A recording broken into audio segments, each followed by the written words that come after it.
বহরমপুর লোকসভা কার দখলে? দেখা যাক। একদিকে ইউসুফ পাঠান, অপরদিকে বাংলার বাঘ অধীর রঞ্জন চৌধুরী। 2019-এর লোকসভায় অধীর রঞ্জন চৌধুরী এখানে জায়গা করেছিলেন এবং 2024-এ লোকসভায় কার দখলে আমরা দেখে নেব।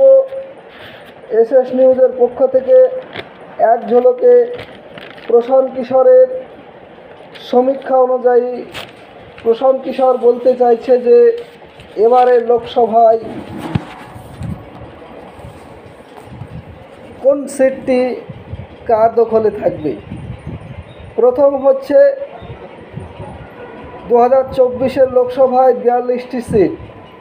42টি সিটের মধ্যে শ্রীরামপুর 2019-এ ছিলেন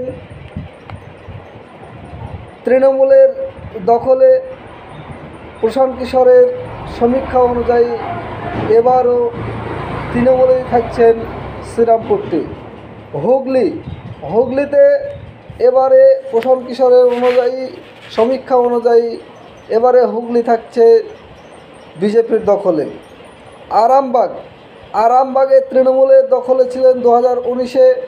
এবারে প্রশান্ত কিশোরের সমীক্ষা অনুযায়ী আরামবাগ এবারও তৃণমূলেরই দখলে থাকছে।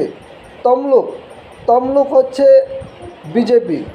তমলুকে এবারে প্রশান্ত কিশোরের সমীক্ষা অনুযায়ী আমরা দেখতে পাচ্ছি তমলুক দখলে থাকছে বিজেপি। কাঁথিতেও থাকছে বিজেপি। ঘাটাল 2019-এ এখানে দেব দাঁড়িয়ে দখলে ছিলেন তৃণমূলের, সেটা ঘাটালে এবার তৃণমূল আর থাকছে না, এবারে দখলে থাকছে বিজেপি। ঝাড়গ্রামেও এখানে থাকছে প্রশান্ত কিশোরের সমীক্ষা অনুযায়ী 2024-এর লোকসভা ঝাড়গ্রাম বিজেপি দখলে থাকছে।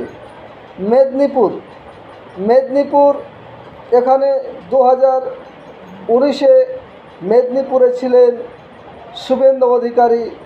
এবারও মেদিনীপুর দখল থাকছেন শুভেন্দু অধিকারী বিজেপির। পুরুলিয়াতেও থাকছেন বিজেপি। বাঁকুড়াতেও এবারে প্রশান্ত কিশোরের সমীক্ষা অনুযায়ী বাঁকুড়াও থাকছে বিজেপির দখলে। বিষ্ণুপুরও থাকছে প্রশান্ত কিশোরের সমীক্ষা অনুযায়ী বিজেপির দখলে থাকছে বিষ্ণুপুর।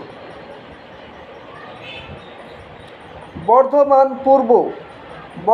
পূর্ব এখানে থাকছে 2024-এর লোকসভা প্রশান্ত কিশোরের সমীক্ষা অনুযায়ী বর্ধমান পূর্ব দখল থাকছেন তৃণমূলের। দুর্গাপুরেও এখানে দখল থাকছেন তৃণমূলের। আসানসোলে 2024-এর লোকসভা অনুযায়ী প্রশান্ত কিশোরের সমীক্ষা অনুযায়ী আসানসোল দখল করছেন বিজেপি। বোলপুরে এবারে দখল করছেন প্রশান্ত কিশোরের সমীক্ষা অনুযায়ী বোলপুরটিও থাকছে বিজেপির দখলে। বীরভূমেও থাকছে প্রশান্ত কিশোরের সমীক্ষা অনুযায়ী 2024 সালের লোকসভায় দখলে থাকছেন বিজেপি বীরভূম। কোচবিহারও থাকছেন বিজেপির দখলে। আলিপুরদুয়ারও থাকছে বিজেপির দখলে। জলপাইগুড়ি